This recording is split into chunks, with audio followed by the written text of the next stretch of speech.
There is a paradox associated with sex, or basically, acknowledgement of sex. While it is present in all societies, notwithstanding any political or moral outlook, it is easily visible in the West, owing to its liberalization of norms. When people get liberty, they do what they like. Thus, it uncovers their true disposition to hedonistic affairs, of which, close to the top, is sexual intercourse, and all the general environment around the emotion of lust. Lust is considered a sin in most important religious traditions of the world. Yet calling it as a sin has always been problematic because it is also a cause for production of future progeny. Romantic love or eros, as Greeks noticed it, is not the same as philia or agape or philotia.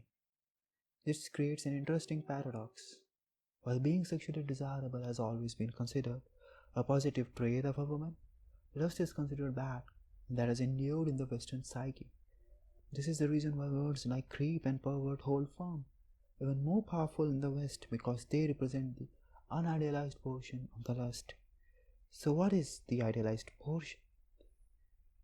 In certain types of Christian theology, Mary, the mother of who is known as Christ, is depicted as a perpetual virgin and immaculately conceived.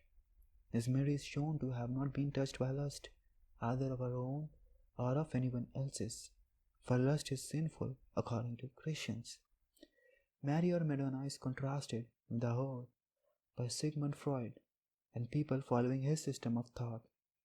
Mary is presented by the Church as so venerable and the blessed among women that she, despite being a woman, does not seek to invoke feelings of lust in men, dressed modestly, even with a veil, and a motherly look on her face, with grace and associated attributes of sinless nature and innocence. Then said Mary unto the angel, How shall this be, seeing I know not a man? From Luke 134. The imagery of Mary in a certain sense defeats the purpose of sexual dimorphism in humans, and for this very reason, no woman can actually be like Mary, even theoretically, even ideally, because that will mean no progeny, making the whole purpose of creation meaningless in certain traditions. And God blessed them, and God said unto them, Be fruitful and multiply, and replenish the earth, and subdue it, and have dominion over the fish of the sea, and over the fowl of the air, and over every living thing that moveth upon the earth. Genesis 1:28. For a man to wed a woman, he would have to have some lust for her. Without lust to a certain extent, no man will ever agree to commit to acts with a woman that he does while having sexual intercourse. The man's lustful gaze and lustful mind, however, has always been under fire by the conservatives and the liberals alike, by all political traditions, albeit in different ways. Ye have heard that it was said by them of old time, Thou shalt not commit adultery. But I say unto you, that whosoever looketh on a woman to lust after her hath committed adultery with her already in his heart, says Jesus himself, as recorded in Matthew 5:27 to 28.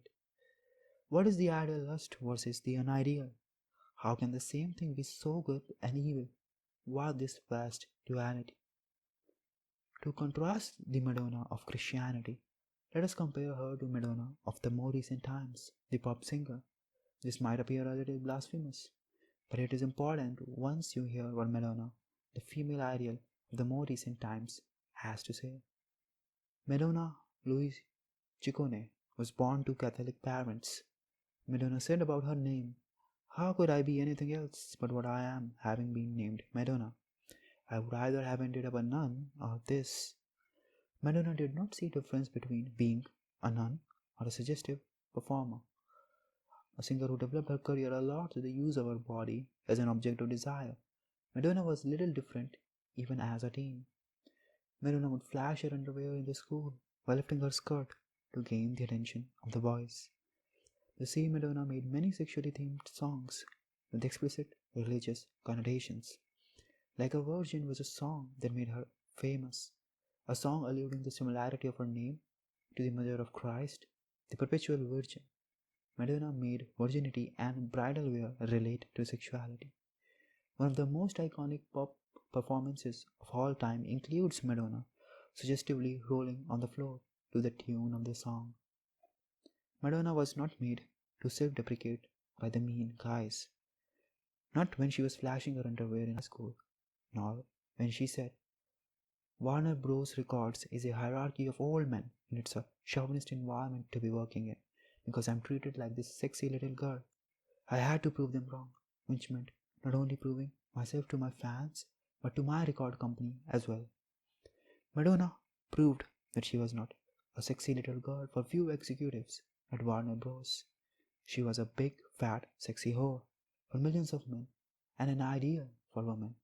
Her sexy outfits became a fashion trend amongst girls in a race to be the biggest whore. Madonna showed that she needed no man to make her a sexual object. She did it even if men did not want her to be like that, but only on one condition. It was to be for her benefit. Sex is never offered by women for free. It is their bread and butter after all. Madonna said, I've always loved to play cat and mouse with the conventional stereotypes. My Like a Virgin album cover is a classic example. People were thinking, who was I pretending to be?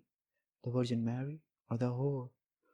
These were the two extreme images of women I had known vividly and remembered from childhood, and I wanted to play with them. I wanted to see if I can merge them together. Virgin Mary and the whore is one and all. The photo was a statement of independence. If you wanna be a virgin, you are welcome. But if you wanna be a whore, it's your fucking right to be so. Madonna could harmonize the perpetual virgin with the whore. In fact, that is the whole point of women's rights. It is to reconcile women's differing natures into one. Here there is another thing to notice. Madonna says the photo was a statement of independence. If you wanna be a virgin, you are welcome. But if you wanna be a whore, it's your fucking right to be so. There is an angst when Madonna defends whoredom. Calling it a fucking right, Madonna is conscious that she is wrong. Madonna did not stop here. She made another music video, Like a Prayer. The single, released in the late 1980s, criticizes racism and bigotry, with Madonna in her low-cut top singing in front of the burning crosses, representing Ku Klux Klan. The accompanying video is interesting as it shows Madonna, who wishes to save an innocent black man wrongly captured by the police for the murder of a young white woman, apparently by 4 white men. The black man rushes to save the woman, and the police catches him as the 4 men run away. While it is highly implausible the 4 men would be needed to murder a woman, in this racist world, all depends on Madonna's testimony to save the young black man.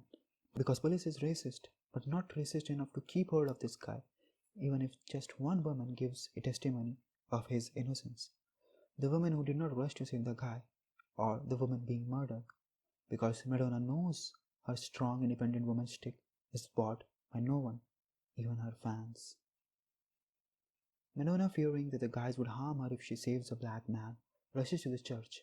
Funny, because even after she gives testimony, the video does not show the white man doing anything against her, but it does give her an opportunity to make out in church with a black saint. Madonna said that protagonist was a girl so in love with God that it is almost as though he were the male figure in her life. Madonna not only makes out with the saint, but she also gives an apparent blowjob to the god within first few lines of the song's lyrics. The fact that the song contains double meaning lyrics penned by Madonna, linking sex with spirituality and religion, made even Patrick Leonard, one of the producers and a male, uncomfortable, and he tried to discourage Madonna from such association, but failed. Mary Lambert, a female, and the director of the video, on the other hand, wanted to make song even more about sex and sexual pleasure. She wanted to show association of sexual ecstasy with the religious one. The song takes Christian imagery and concepts like transubstantiation, that is, how the worldly objects become the body of the Christ, which reeks of dualism in contrast with idealism, and then turns them into things related to sex. What is it all for? All duality is an illusion, but if something is to take the cake for being more deceptive than deceptive, it is sex. Male lust does not exist without corollary. In fact, lust exists for appreciation of the female, and discarding it discards the female sex as a whole. Yet even if, by developing a distinction between the ideal versus the unideal lust, One proceeds to meddle into affairs of world of sexual passion. He soon ends up at a place where the object of desire consumes all that is sacred and becomes the profane itself. Madonna said, like a prayer is a very important song to me.